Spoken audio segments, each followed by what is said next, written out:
Okay तो सबसे पहले बात करते हम लोग AEW कंपनी के बारे में। तो भाई मैं आपको कल बताया था AEW कंपनी बेसिकली भाई ब्लड गट्स नाम का अपना ही पीपीवी लेकर आ रही है जो कि भाई बैड ब्लड जैसा होगा। जब मैंने देखा तो भाई इन्होंने एग्जैक्टली सेम कॉपी किया सर्वाइवल सीरीज वार गेम का, उसी तरीके से 2 हेलिना सेल लगा हुआ आप लोग यहाँ पर देख सकते हैं स्टील के, और जिस तरीके से 5-5 लोगों का 2 टीम है भाई एग्जैक्टली उन्होंने सेम कॉपी किया। मेंस का वैसा ही मैच करवाया और वुमेन्स का वैसा ही मैच करवाया। और बेसिकली जब ये मैच खत्म हुआ उसके बाद जो ब्लड था भाई मैं आपको परिभाषा नहीं बता सकता कितना ब्लड वहां पर फैला पड़ा था। तो बेसिकली WWE कंपनी भाई जिस तरीके से वार गेम करवाती है एग्जैक्टली भाई वही सेम पैटर्न को हूबहू भाई AEW कंपनी कॉपी कर लिया। साशा बैंक्स के बारे में बात करें तो भाई उनका और ही अलग है। साशा बैंक्स जब इंटर करती है सिर्फ एक टाइटल के साथ इंटर करती है, जैसे भाई वो एरिना के अंदर आती है आप लोग देख सकते हो ऑलरेडी 5-6 बॉडीगार्ड भाई उनका 12-13 टाइटल लेकर वहां पर खड़े रहते हैं। तो भैया मतलब ये AEW कंपनी के अंदर भाई स्टोरी लाइन करेंट है बिल्कुल नेक्स्ट लेवल का चल रहा है। वैसे बाकी आगे बात करते हम लोग कोलिजन शो के व्यूअरशिप के बारे में। तो भाई कोलिजन शो का व्यूअरशिप निकलकर सामने आ चुका, आप लोग यहाँ पर देख सकते हैं 2,89,000 के करीब निकलकर सामने आया। हाँ सबसे इंटरेस्टिंग डिस्कस करना होगा स्मैकडाउन का व्यूअरशिप के बारे में। मेरे को लगा भाई स्मैकडाउन का व्यूअरशिप 1 मिलियन से नीचे अगेन देखने को मिलेगा, पर नहीं भाई स्मैकडाउन का व्यूअरशिप 1.14 मिलियन निकलकर सामने है। मतलब किसी तरीके से डब्ल्यू वाले ने भाई फाइनली इज्जत को बचा लिया है। मैं सही बताऊं तो भाई पिछले वीक का स्मैकडाउन बहुत कुछ खास नहीं था, पर डब्ल्यू वाले ने भाई थोड़ा सा खास बनाने की कोशिश किया। मेरे ख्याल से भाई स्मैकडाउन के ऊपर रोमन रेंज जैसे सुपरस्टार जब जाएंगे तभी हालात बदलेगा, क्योंकि भाई कोडी रोड जैसे सुपरस्टार से भाई फिलहाल स्मैकडाउन का हालत बिल्कुल सुधरने नहीं वाला है। वैसे भाई WWE कंपनी के बारे में बात करें तो उन्होंने बहुत सारे और भी सुपरस्टार को फायर करके एलिमिनेशन सेक्शन में डाल दिया। आप लोग यहाँ पर देख सकते हैं WWE वाले भाई जनरली ऐसा करती है, कोई भी न्यू सुपरस्टार आता वो कॉन्ट्रैक्ट साइन करता पर उस तरीके के जब वो दे नहीं पाता रेसल नहीं कर पाता तो WWE वाले सिंपल उनको फायर कर देती है। वैसे बाकी आगे बात करते हम लोग समोआ जो के बारे में। तो भाई समोआ जो रिसेंट है बड़ा कमाल का बात बोले। समोआ जो बोले कि WWE कंपनी या फिर बाकी कंपनी के अंदर रेसलर जो होते हैं दूसरे रेसलर के पैटर्न के ऊपर रेसलर बनाना चाहते हैं। जैसे एक जॉन सीना बन गया तो रेसलर सोचते हैं कि हाँ हम दूसरे रेसलर को भी नेक्स्ट जॉन सीना बना ले। जैसे WWE वाले कोडी रोड्स को लेकर ऐसा ही एक्सपेरिमेंट कर रहे हैं। कोडी रोड्स को करंट टाइम में नेक्स्ट जॉन सीना बनाने की कोशिश कर रहे। इससे पहले रोमन रेंज को लेकर भी 8 साल यही एक्सपेरिमेंट की थी। तो समोआ जो बेसिकली भाई सिंपल बोले कि कोई भी सुपरस्टार भाई उसका कॉपी आप कोई भी सुपरस्टार को नहीं बना सकते चाहे आपके अंदर कितना भी टैलेंट क्यों ना हो। और मैं बेसिकली भाई इस बात से एग्री करता हूँ क्योंकि भाई ऑब्वियस बात है भाई आप किसी सुपरस्टार का कॉपी थोड़ी बना सकते। वैसे बाकी अगर हम लोग आगे ब्रॉन ब्रेकर के बारे में बात करें तो भाई ब्रॉन ब्रेकर ऑन फायर आ चुके हैं। करंट टाइम भाई ब्रॉन ब्रेकर को जॉन सीना के साथ आखिरी मैच रेसल करना है। ब्रॉन ब्रेकर बोलते हैं कि अगर सच में अगर जॉन सीना के साथ उनको आखिरी मैच अगर रेसल करने का मौका मिलेगा तो इससे जॉन सीना से बहुत कुछ सीख सकते हैं। जॉन सीना बहुत टैलेंटेड रेसलर थे अपने टाइम। तो देखो मैं सही बता रहा हूँ डब्ल्यू वाले अगर गुंथर का अगर आखिरी मैच अगर जॉन सीना के साथ करवा रहे तो मेरे ख्याल से भाई गुंथर से ज्यादा बेटर ऑप्शन करंट टाइम भाई डब्ल्यू कंपनी के पास ब्रॉन ब्रेकर है। अगर डब्ल्यू वाले Bron Breakker versus John Cena का मैच अगर करवा देगी तो बेटर ऑप्शन है। वैसे भाई अभी रोमन रेंज के बारे में बड़ा शॉकिंग रिपोर्ट है, मैं आपको आगे वीडियो के अंदर बताने वाला हूं। वैसे बाकी आगे बात करते हम लोग स्टेफनी के बारे में। तो अभी फिलहाल भाई स्टेफनी के ऊपर अभी करंट टाइम में निकी बेला ने हिल्टन किया है, पर भाई उनका फ्यूचर प्लान क्या होने वाला ऑलरेडी करंट टाइम में रिवील हो चुका है। भैया फ्यूचर प्लान स्टेफनी का ये होने वाला है कि रेसलमेनिया 42 के अंदर या तो बैकी लिंच को फेस करेगी नहीं तो रिया रिप्ली को फेस करेगी, या फिर भाई ये ट्रिपल थ्रेड मैच के अंदर ये दोनों को ही फेस कर सकते हैं। बेसिकली भाई करंट टाइम में स्टेफनी को लेकर यह रिपोर्ट है कि डब्ल्यू वाले भाई लॉन्ग टर्म करंट टाइम में स्टोरी लाइन जो सोच रहे हैं बेसिकली वो रिया रिप्ली और बैकी लिंच को लेकर ही सोच रहे हैं। ऐसा ही भाई बहुत ऑब्वियस बात है जैसे रेसलमेनिया तो डब्ल्यू वाले भाई बड़े फिगर को आगे लेकर आती तो मेरे ख्याल से यहाँ पर ऑब्वियस बात है बैकी लिंच और रिया रिप्ली को लेकर आएगी ही आएगी। वैसे बाकी आगे बात करते हम लोग क्रिस जेरिको के बारे में। तो भाई मेरे को लग रहा था क्रिस जेरिको डब्ल्यूडब्ल्यूई कंपनी के अंदर आ सकता है, पर भाई क्रिस जेरिको का लक्षण नहीं लग रहा क्योंकि भाई रिसेंट टाइम उन्होंने बहुत अटपटा बयान दिया है। क्रिस जेरिको रिसेंट टाइम में कहते हैं कि पूरा दुनिया का सबसे बेस्ट रेसलिंग प्रमोशन सेकंड पर करंट टाइम में TNA है। मतलब मेरे को लगा भाई नंबर 1 पर डब्ल्यूडब्ल्यूई कंपनी होगा, पर नहीं इन्होंने बोला कि सेकंड पर पूरा दुनिया का सबसे बेस्ट प्रमोशन TNA है और नंबर 1 पर AEW कंपनी है। डब्ल्यूडब्ल्यूई कंपनी को भाई इन्होंने लगता है नंबर 3 पोजीशन पर डाल दिया। और मैं ऐसा ही बोल रहा हूँ डब्ल्यूडब्ल्यूई कंपनी के बारे में इन्होंने बेसिकली बात ही नहीं किया, सिर्फ इन्होंने AEW कंपनी के बारे में बात किया और इन्होंने TNA के बारे में बात किया। तो बेसिकली ऐसा स्टेटमेंट सुनने के बाद मेरे को ये लगता है शायद से डब्ल्यूडब्ल्यूई कंपनी के अंदर इनको आने का इरादा नहीं है। वैसे भाई अगर आपको नहीं पता तो आज के एग्जैक्टली 6 साल पहले बहुत बड़ा ब्लंडर देखने को मिला था। डब्ल्यूडब्ल्यूई बेसिकली भाई पहले बैक स्टेज शो वगैरह करवाया करती थी। तो डब्ल्यूडब्ल्यूई बैक स्टेज जो शो करवाई थी वहां पर हमें CM पंक देखने को मिले थे एग्जैक्टली आज के 6 साल पहले। मुझे याद है उस टाइम पर 1 मिलियन व्यूअरशिप आया था CM पंक जब आए थे। तो मुझे ज्यादा नहीं बस मुझे थोड़ा याद है उस टाइम पर मैं रेसल चैटर का वीडियो देखा करता था। उस टाइम पर भाई पूरा रेसलिंग वर्ल्ड के अंदर भौचाल हो गया था कि CM पंक फाइनली डब्ल्यूडब्ल्यूई कंपनी के अंदर वापस आ चुके हैं, पर ये रियलिटी नहीं था। बेसिकली भाई डब्ल्यूडब्ल्यूई कंपनी जिस चैनल को ऊपर आता था उस चैनल वालों ने एक टाइम के लिए बस CM पंक को बुलाया था। बाकी भाई पहले के टाइम पे डब्ल्यूडब्ल्यूई कंपनी के अंदर जब WWE show Monday night raw या फिर स्मैकडाउन खत्म हो जाता था उसके बाद बैक स्टेज ऐसा सेगमेंट देखने को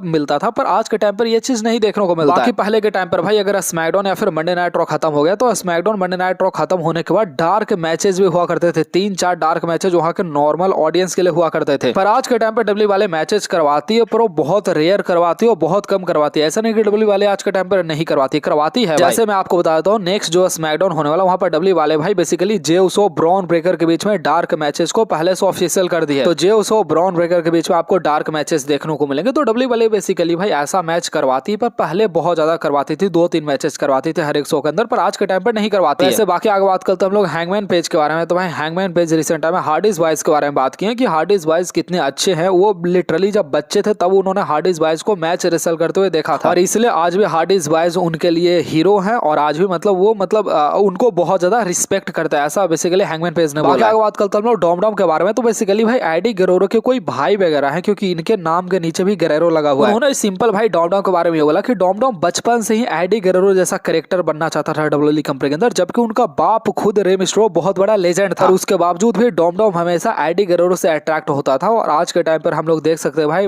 डॉम एडी गुerrero का ही कैरेक्टर निभा रहा है। आगे बात करते हैं हम लोग जॉन सीना के बारे में। तो जॉन सीना डब्ल्यूडब्ल्यूई कंपनी से भाई हम निकलने वाले हैं। तो भाई आप लोग देख सकते हैं बहुत सारा डिफरेंट भाई फोटो सोशल मीडिया के ऊपर करेंट टाइम और डालते रहते हैं। आगे बात करते हैं हम लोग रोमन रेंज के बारे में। तो भाई रोमन रेंज के बारे में बड़ा अजीब न्यूज निकल कर सामने आ रहा है कि रोमन रेंज भाई शायद से जॉन सीना को डिथ्रोन करके जॉन सीना का इंटरकॉन्टिनेंटल टाइटल अपने पास रख सकते हैं। मुझे बता दे भाई, तो खुद अगर जॉन सीना का इंटरकॉन्टिनेंटल टाइटल अगर रोमन रेंज अपने पास रखे तो क्या रोमन रेंज का और ये टाइटल रखने का? भाई इससे पहले रोमन रेंज का भाई बेहतर रोमन रेंज को टाइटल दो ही। मैं आप लोग खुद बताओ, आपके पास अगर दो ऑप्शन है, या तो रोमन रेंज के हाथ में इंटरकॉन्टिनेंटल टाइटल देना या फिर रोमन रेंज के हाथ में कोई भी टाइटल नहीं देना, तो मैं चूज करूंगा रोमन रेंज के हाथ में कोई भी टाइटल नहीं देना। भाई इंटरकॉन्टिनेंटल टाइटल रोमन रेंज लेकर क्या करेंगे? वैसे जॉन सीना डब्ल्यूडब्ल्यूई कंपनी से जा रहे हैं तो आप लोग उनका अचीवमेंट देख सकते हो भाई, 17 टाइम वर्ल्ड चैंपियन बन गए, 5 बार यूएस चैंपियन बन गए, 1 बार इंटरकॉन्टिनेंटल चैंपियन बन गए, 4 बार टैग टीम चैंपियन बन गए। इसके अलावा money in the bank winner, 2 bar royal rumble winner, 6 bar WrestleMania को मेन इवेंट कर लिया, और फ्यूचर हॉल ऑफ फेम में भी डब्ल्यूडब्ल्यूई कंपनी के अंदर वो जाने वाले हैं। तो बेसिकली एक डब्ल्यूडब्ल्यूई कंपनी के अंदर कोई भी बंदा जितना अचीवमेंट को अचीव कर सकता है, जितना उसका कैपेसिटी, ऑलरेडी भाई जॉन सीना सारा चीज को अचीव कर चुके हैं। वैसे डब्ल्यूडब्ल्यूई वाले ने भाई जॉन सीना का बहुत सारा नया मर्चेंडाइज फिर से लॉन्च कर दिया, और सिर्फ 24 घंटा के अंदर